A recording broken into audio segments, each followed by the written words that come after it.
It's been a particularly odd sort of year, not just for, well, everybody sort of trying to avoid catching COVID, but also still going about our daily lives. MPs are affected by that as well. And joining me on the phone right now is the Lewis MP, Maria Caulfield. Morning, Maria. How are you? I'm fine, thank you. Yeah, good morning. These are definitely odd times, aren't they? They are, but I think it's becoming kind of the new normal. I mean, it's been many months now since we've had to learn to live with COVID, and while things are changing in terms of people are starting to go back to work, schools are reopening next week, people are starting to adapt to life, kind of living with COVID, because we're going to have to be like this for the foreseeable future until a vaccine comes about. So I'm going to ask you about that, actually. I wasn't going to mention the vaccine, but you have, so I'm going to ask you the question. And everybody seems to think that the vaccine is going to be the be-all and end-all answer to COVID. And I have to ask this question because I'm completely perplexed.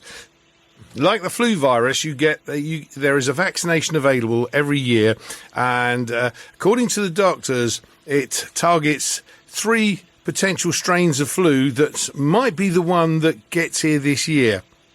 And that seems to be it. And the same thing applies with coronavirus. It's a virus that mutates. So somebody please explain to me how a virus is going to stop this problem.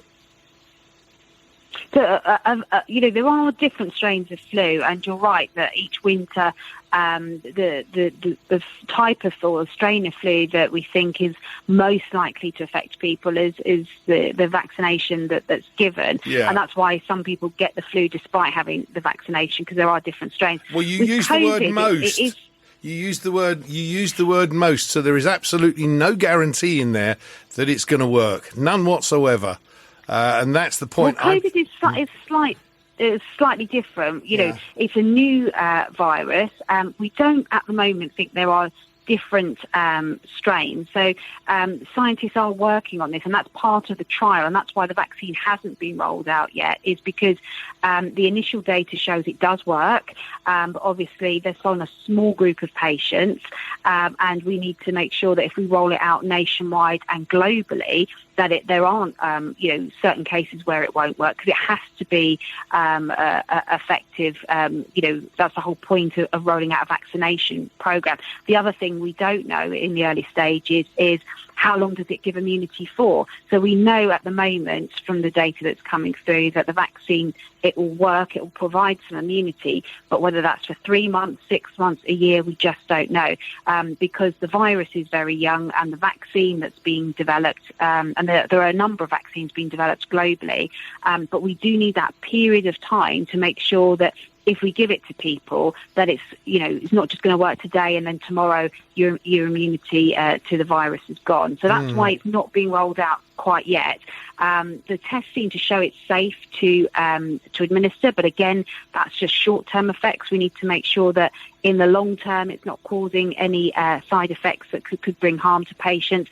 So there's a lot of work to do on this before it's being rolled out, and I think that's why the Chief Medical Officer said it's probably not going to be this side of Christmas before it's rolled out. So we are going to have to learn to live with this vaccine in the short term. Yeah, I mean, I'm no expert on any of this at all. I don't work in the medical profession, but I do read various different things, and you pick up bits from different places here and there. And I do know that the coronavirus itself has been around for years and years and years, and COVID is a strain of the coronavirus. The coronavirus being part of the family that includes the common cold, if I'm correct, which they still haven't got a cure for.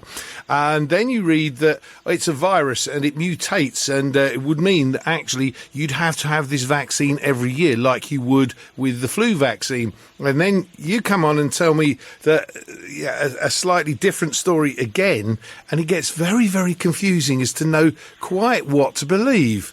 You can understand the problems here, can't you?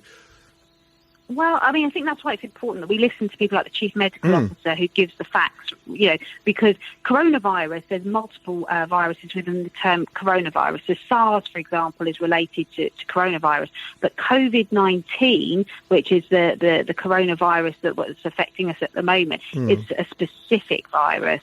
And so, that's what they're developing the vaccine for. So there are, other coronaviruses but it's COVID-19 that is the specific virus that we're looking for, and that's what we test for in the hospitals, is that specific strain of coronavirus. So you are quite right, there's a family of coronavirus, but it's specifically COVID-19 that we're talking about. But you are right, we don't know yet that if we give the vaccine this year, whether the immunity lasts long enough that like other vaccinations like polio, for example, that you don't need to have a top-up, or it could be like the flu vaccination where you will need it every year. We just don't know because it's such early stages at the moment, and that's why it's not being rolled out, because we need to be absolutely sure of the facts before we start, a national rollout programme of this. So lots of work still to be done. Just one of the many uncertainties of this rather particularly strange year. Now, as you mentioned a little earlier on, schools go back next week, so does Parliament as well.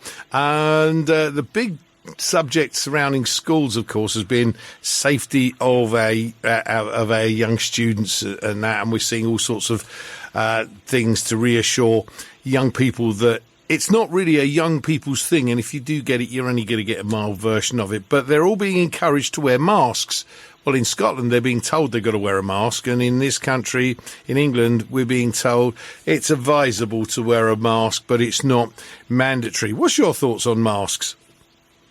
Yeah, I think in England we've got it just about right. So the rules are different depending which part of the UK you're in, because the devolved administration, so the Welsh Assembly or the Scottish Parliament or the Northern Ireland Assembly, they have powers to education. Is a devolved matter. So they have powers to make rules in different parts of the UK. But in England, the government has said unless you're in a lockdown area, in places like Leicester that we've heard about, children don't need to wear masks in schools.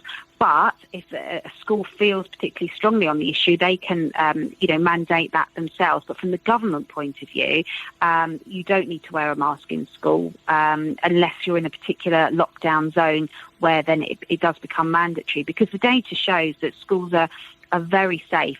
Scotland, for example, has had the schools open throughout the summer. We have in England, earlier in the year, before the summer holidays, children of key workers were going to school, and there haven't been incidences of the virus being spread in schools. And as you say, for young people, they don't get the virus in the same way that adults do, and they seem to get a milder version of it. But the worry is, they might pass it on to mum, to dad, to grandma, to neighbours. So, we do need to keep those social distancing precautions in school, but the evidence doesn't suggest that face masks add to that. But schools can make that decision for themselves. Okay. Well, I'm sure it's going to pass off reasonably well, but I'm sure the media will keep an eye on who's wearing a mask and who's not. The other thing I mentioned there is, of course, that Parliament gets back to work next week on Tuesday. You've got to get into Parliament because there's going to be those our friends from Extinction Rebellion returning to the streets. I do believe they've already done some stuff on the Clifton Suspension Bridge in Bristol this morning as a precursor to a much bigger thing that's going to happen next week. One of which, of course, is blocking the entrances to the Houses of Parliament next Tuesday. Now, forgive me for all of this. We've had a fair old crisis on our hands this year, and I think everybody's been everybody noticed with the lack of transport and stuff how much the improvement in the environment and the air quality came. Do you think next week is, or in the current situation, the Extinction Rebellion are doing the right thing? We know the message they want to get out there, but are they doing the right thing at the right time, do you think? I think before next Tuesday, Extinction Rebellion locally are planning some protests. So I think tomorrow on the London to Brighton, they're doing a mass cycle kind of protest.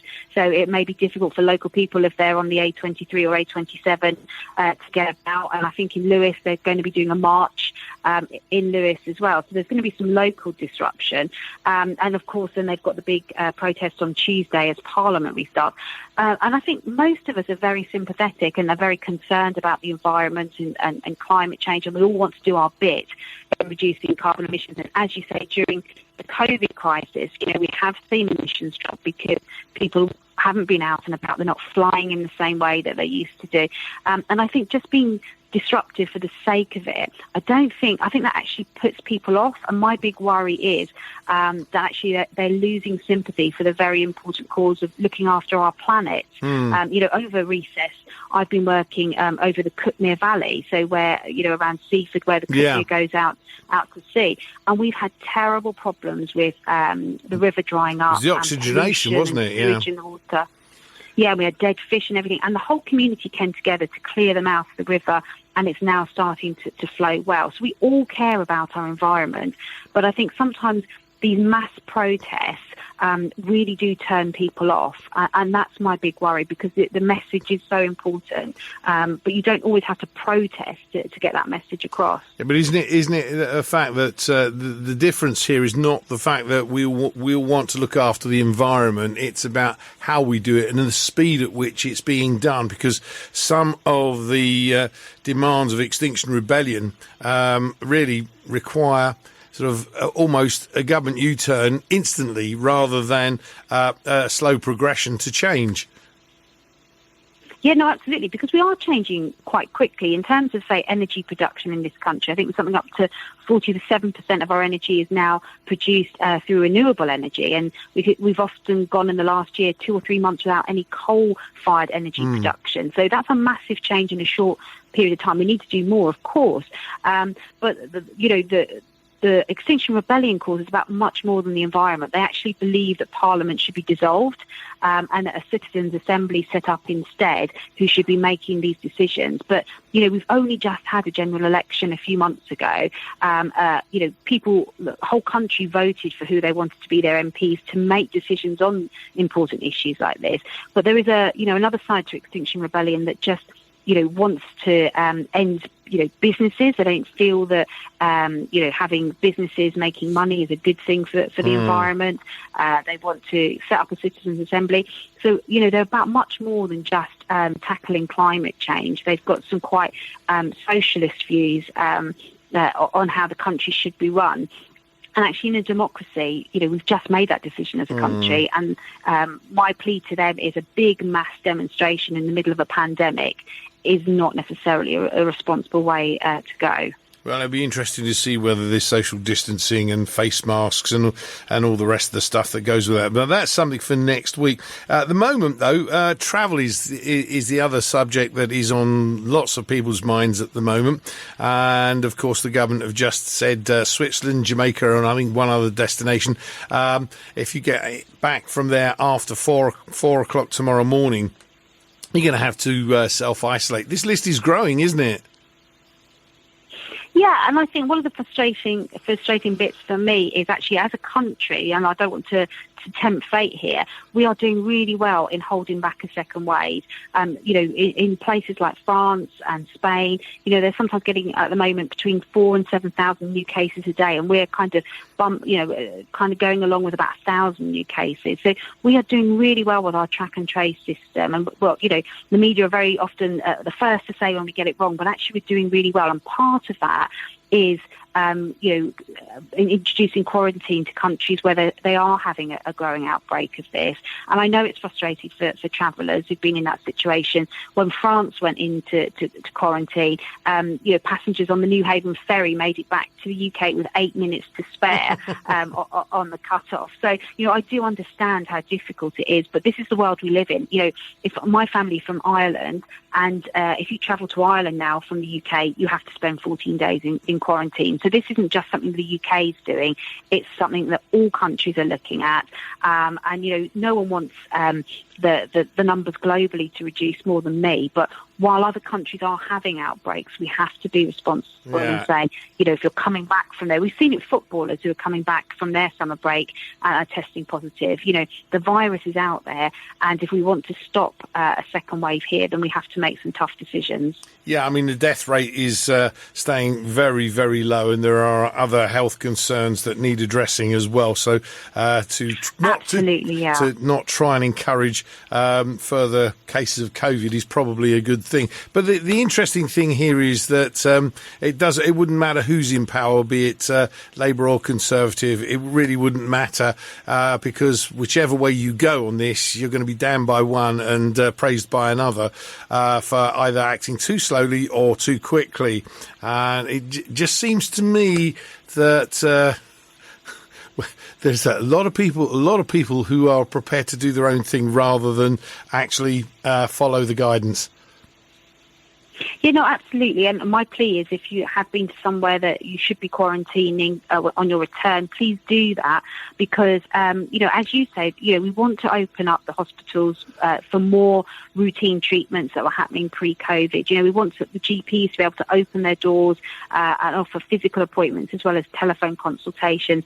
We want people to feel safe and going back to school next week. And that means we've all got to do our bit. And, I've had as many people in my post bag contact me to say we should be making face masks mandatory for everyone, as I've had people saying that they will refuse to wear a mask wherever they go. And my response to someone who's been working as a nurse during this crisis is I've worn face masks for 12 hours at a time. I know how uncomfortable they are.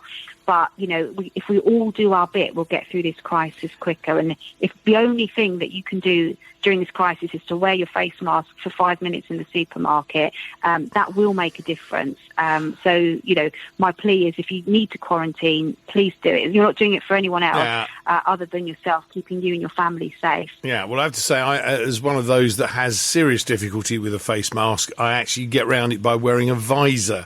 And I don't think enough is being made of these. How safe are they compared to masks? I mean, there's conflicting reports, but they are better than not wearing a face mask. It should be face coverings, really. So any face covering, it gives some protection in terms of either mainly for passing it on to other people rather than protecting the wearer themselves. So they do work, and there are people. My dad is 86. He wears his mask to the supermarket, but he can only wear it for a short period because he gets, a little bit breathless with that. Well, that's and the there problem, are people who just can't wear them. Yeah. And so for those of us who can, it's kind of our duty to wear them so that those who really can't, are at less risk possible. Yeah. Okay. Well, let's move on slightly. I was going to talk about the A27, but something else came up in all of this, and we've got about 2.5 minutes to deal with it. The threat of a no-deal Brexit at the end of the year. Yeah. How likely is that? Well, I mean, obviously the negotiations are ongoing, and the traditional way with the EU is at the 11th hour there's a deal, and that's what happened previously with the withdrawal agreement, and it's what's happened with their other trade deals with other countries. But I think it's fair to say that negotiations are tough at the moment. But as a country, we have said we will be leaving the transition period at the end of the year, and that's not going to change. So, how much of a problem is that going to be? How much of a problem is that going to be? We are well prepared. We're well prepared. So, because we've had the threat of no deal hanging over us for over 3 years now at several stages of the parliamentary cycle. So we are well prepared. But ideally, we want to have a good trading relationship going forward with the EU. But the two sticking points are state aid. The EU are very uncomfortable with us being able to support our industries financially. If they're in trouble, that goes against their state aid rules, and they feel UK business would be at a severe advantage by that. And the other issue is fishing. They want access to our fishing waters, and within those two areas, there's red lines for us because one of the points of leaving the EU was to get our UK waters back and to help our fishing industry, and obviously, to help our businesses if they need state aid and it's appropriate. So, so they're difficult negotiations, but, a no deal is still possible. But we are prepared for that, and lots of work going in Parliament to make sure we're ready should that be the outcome. OK, briefly, because you're back, say, in Parliament next week, and I'm sure Brexit is going to come up, I'm sure COVID's going to come up. How is it going to work in Parliament? 600 members of Parliament and clearly not enough space. Are you going to be taking it in turns to go in? Yeah, so we were working pretty much since April, really. So we've had the August off as our summer recess, but we were working back at full speed from April. So basically, only 50 MPs are allowed in the chamber at any one time. So as a whip, my job is to enable those who've got questions or in the debate to get in and get a seat. Then as soon as they're done, get the next lot in. So it does rotate round. And also voting. We've now got the voting system back, so we physically vote now. Yep. So we use our passes to vote, and there's 2 lobbies, and the aye lobby and the no lobby. And again, as whips, we try and get the MPs through as quickly as possible in a socially distanced, safe way. So it works. It does work. It's a little bit harder to do. But it does work. Well, I'm sure you'll have fun when you get back there, because I know you guys all actually really like being at Westminster, and I'm sure you've got the joys of Extinction Rebellion to deal with as well. Maria Caulfield, we were seriously out of time. Thank you for joining me this morning, and good luck next week, and we'll catch up with you probably in about a month's time. Maria Caulfield, thank you. Thank you. Thank you. Thank you. Thank you.